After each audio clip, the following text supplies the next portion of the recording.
Assalamualaikum warahmatullahi wabarakatuh. Alhamdulillahimin wa binasta'in ala mujawadin. Wassalatu wassalamu ala asyrofil mursalin wa ala sahbihi ajmain. Assalatu wassalamu alaikum sayyidi ya Rasulullah uzbiyadi qulatillah jadikni. Alhamdulillah la nikmatul Islam wal iman wa kafa bima minima. Alhamdulillah la kulli hal. Alhamdulillah bi nikmati tatimmu sholihat. Segala puji bagi Allah atas segala nikmat yang telah dicukupkan pada kita semua, pada kami semua. Dan salawat dan salam terucap untuk junjungan Nabi besar Muhammad SAW, di mana setiap kali kita mengucapkan 10 kali satu kali selawat itu akan dibalas oleh Allah 10 kali rahmat. Sehingga dengan rahmat itu satu rahmat bisa menghapus hutang kita, itu luar biasa. Jadi sering-seringlah bersyukur, sering-seringlah bersolawat. Saya solawatnya assalatu wassalamu alaikum sayyidi ya Rasulullah usbiyadi qulatillah jadibni. Syukur saya terus selawat saya bisa juga Allahumma sholli sayyidina Muhammad wa ala sayyidina Muhammad. Bisa juga kalau kita bersyukur, syukurnya dengan ucapkan alhamdulillah la nikmatul Islam wal iman wa kafa minima. Tiada segala puji bagi Allah atas kenikmatan iman dan Islam, karena nikmat iman Islam ini akan mengantarkan kita ke dalam surganya kalau kita ikhlas dan ridho. Nikmat terbesar bagi saya ketika Anda susah, nikmat iman dan Islam. Kita mulai bahas bagaimana caranya menghadapi hutang, terutama yang ada aset dan yang lainnya. Apa kita diamkan sampai ke lelang atau prosesnya seperti apa gitu. Banyak sekali warga, termasuk ada masalah dengan PNM segala macam-macam, udah dapat SP1, SP2, SP3 itu masih dalam posisi didiamkan gitu. Beberapa lembaga itu punya SOP yang ketat dan dia punya kekuatan hukum yang kuat gitu. Dengan Anda udah terbit SKMHT, APHT dan yang lainnya, berarti sudah ada kekuatan bagi bank untuk melakukan lelang dan yang lainnya gitu, menguasai aset. Bagaimanapun caranya hutang itu harus tetap dibayar. Tapi ada pertanyaan, Cap, saya nggak punya uang Cap sekarang ini, untuk makan pun susah gitu. Jadi untuk makan pun susah, bagaimana saya harus bisa bayar hutang gitu, segala macam-macam. Jadi kalau ketika gini, hutang tidak perlu menyalahkan siapa-siapa ketika Anda berhutang. Kalau udah berhutang ya udah nggak masalah. Terus kalau ketika macet, ya sudah, karena kondisinya kan udah macet, mau diapain lagi gitu. Jadi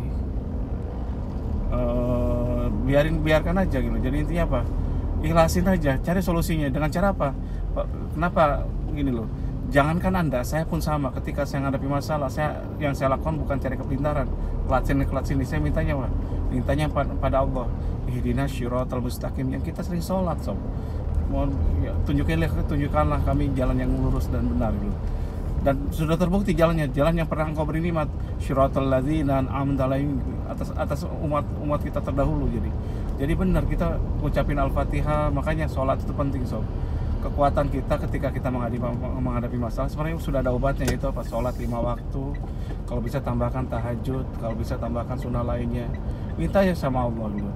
Terus yang kedua, jangan pernah menganggap bahwa kita ini gak bisa apapun, harus dikasihani, terus Anda orang terkasihani, teraniaya segala macam-macam. Enggak mereka kasar, mereka melelang, itu haknya mereka, memang SOP-nya mereka seperti itu. Jadi jangan anggap mereka kejam. Ya udah, memang SOP-nya seperti itu. Kita sudah melibatkan diri kita dalam hutang, di mana hutang itu adalah musuh Allah dan Rasul. Cap, bagaimana caranya Cap? Kita kan butuh cara gitu. Caranya gini loh, satu hal ya. Pertama, kekuatan pertama, kalau saya usahakan rumah itu jangan dilelang, dan harus ada keikhlasan kita menjual dan yang lainnya. Banyak orang warga ya, Cap, saya nggak mau kehilangan ruko saya gitu. Saya mau kehilangan apapun, nggak mau kehilangan ini. Kenapa? Itu histori saya loh. Salah sendiri ketika Anda berhutang, karena Anda harus siap kehilangan. Memang kodarnya seperti itu. Ketika Anda berhutang dan ada jaminan, ketika Anda nggak mampu, ya jadi miliknya mereka.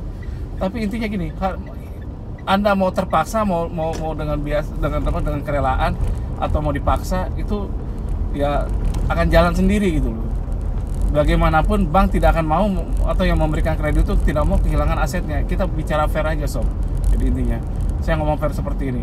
Tapi kerugiannya ketika masuk ke lelang, itu seluruh beban biaya itu akan dimasukkan ke Anda semua.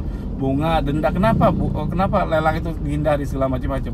Karena kalau mereka yang lelang, bunga, denda, ongkos lainnya itu akan masuk sana semua, dan bisa jadi 2 kali lipat. Anda utangnya berapa, anggaplah, termasuk biaya lelang, biaya marketing, biaya macam-macam, semuanya dimasukin ke sana. Jadi tanggungan Anda, sehingga Anda terima pas-pasan. Kenapa? Karena Anda tidak kooperatif Cap, gimana cara? Jadi ada orang dari Palopo kemarin diskusi, saya tidak mau kehilangan, tapi saya tidak ada kemampuan bayar.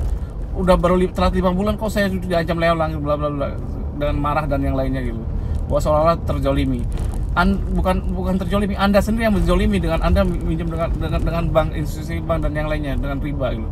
Karena riba itu dosa paling kecil dari riba adalah menyetubuhi ibu kita kandung kita sendiri atau dimusuhi Allah dan Rasul. Kan lebih ngeri sob. Jadi intinya, jadi kerelaan tuh penting sob. Jadi kerelaan terus keikhlasan kepada Allah. Ya Allah, aku rela dan apapun sob, gini loh.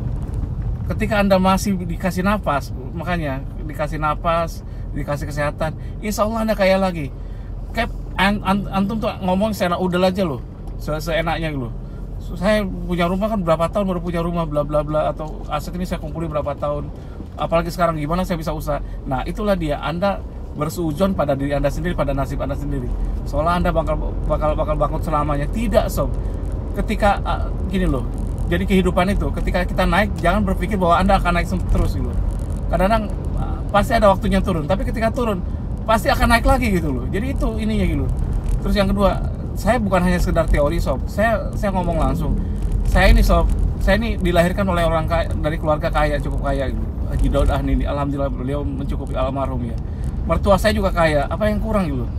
Jadi bayangkan, loh kan tinggal minta, kayak kagak, saya nggak pernah minta, saya mintanya sama Allah gitu. Saya cuma minta sama Allah, mintanya sama Allah, terus apa ya? Dan saya yakin Allah Maha Kaya dan saya bisa kaya kembali gitu.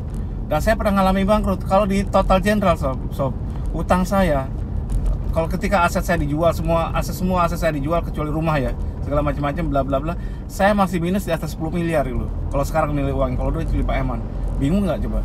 Bingung kan? Segala macam-macam. Karena memang kalau rumah saya tidak anggunkan sama sekali.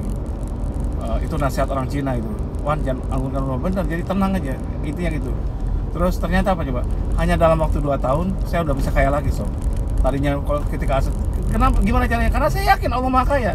Dan saya sob tidak pernah minta dikasihani sama siapapun, termasuk oleh ayah mertua sendiri segala macam-macam. Jadi kebanyakan datang ke SKD itu minta dikasihani, minta gimana kayak, minta dilayani segala macam-macam. Padahal yang anda minta adalah orang yang cukup sibuk kayak saya juga gitu. Jadi bukan sombong, makanya saya sekali waktu jawab, sekali itu jawab. Kalau Anda minta dilayani dengan bagus, ya hargailah adminnya, berikan dia infaknya segala macam-macam, atau ikut pendampingan premium segala macam-macam. Gak mahal kok, bener-bener gak mahal, daripada Anda kehilangan aset. Monggo Anda pilih sendiri, tidak diharuskan saya untuk premium segala macam-macam.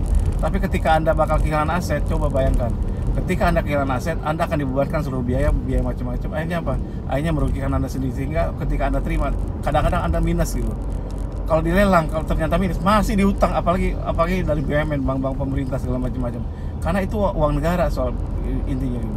Dilelang ternyata masih kurang uang biaya lelangnya, apa dibebankan ke Anda lagi gitu. Dituntut Anda segala macam-macam. Ada banyak kejadian di SKDA. Dan itu intinya. Jadi jangan hindari sampai lelang. Nah, kekuatan lainnya apa? Data itu. Makanya kalau Anda mau segala macam-macam, kita ada posko pengaduan dan penanganan kredit bermasalah ya, bank dan yang lainnya gitu. Jadi data itu penting. Jadi dari SPK-nya, surat perjanjian kreditnya, bla bla bla, sehingga kita bisa tentukan. Dan insya Allah 90% kita menang kalau datanya kuat itu. Karena saya sudah nyampe properti saya di dekat Kerobokan ya, Jalan Tangkuban Perahu. Saya mau nengok, ini lagi dibongkar, ada pembongkaran segala macam. Saya renovasi, mau jadiin hotel syariah, pondok syariah gitu. Saya tutup dulu. Demikian dari saya. Kalau salah saya banyak salahnya, kalau banyak kurangnya. Wabillahi taufiq wal hidayah. Wassalamualaikum warahmatullahi wabarakatuh.